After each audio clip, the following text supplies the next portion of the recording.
हल्की हल्की सर्दी शुरू हो चुकी थी, सूरज डूब चुका था। गोपाल जल्दी जल्दी अपने घर पहुंचने की कोशिश कर रहा था, जो दिल्ली की गोल मार्केट में काम करता था।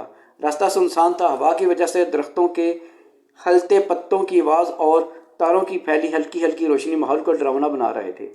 सर्दी की वजह से गोपाल ने अपने गर्दन में लिपटे मफरल को अच्छी तरह से कानों के गिर्द पेट लिया। इस वक्त सिर्फ उसके अपने कदमों की आवाज़ उसे सुनाई दे रही थी। उसने अपनी रफ्तार तेज़ कर दी ताकि ये जल्दी से अपने घर पहुंच सके।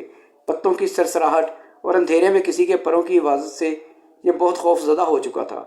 इसी लम्हे दूर किसी उल्लू की आवाज़ सुनाई दी तो इसका दिल डूबने लगा और इसने दौड़ना शुरू कर दिया।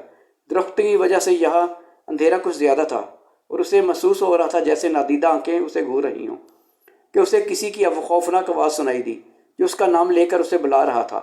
उसकी सांस उसके गले में अटक सी गई। ये चलते चलते दरख्तों में आवाज़ देने वाले को ढूंढ रहा था कि उसकी नज़र दरख्तों में घिरी एक वीरान हवेली पर पड़ी जिसकी दीवारें टूट चुकी थी और ये आवाज़ उसे इसके अंदर से आ रही थी। उसने अपनी रफ्तार को और भी तेज़ कर दिया ताकि ये जल्दी से अपने घर पहुंच चुके। अभी ये थोड़ी दूर ही गया था कि उसे एक औरत दिखाई दी जो उसकी तरफ आ रही थी। ये चीखता हुआ दूसरी तरफ भागा तो उसके सामने अचानक सफ़ेद धुआं उठना शुरू हो गया। ये बेहोश होकर गिर गया। जब इसे होश आया तो उसके घर वाले इसके गिर्द जमा थे।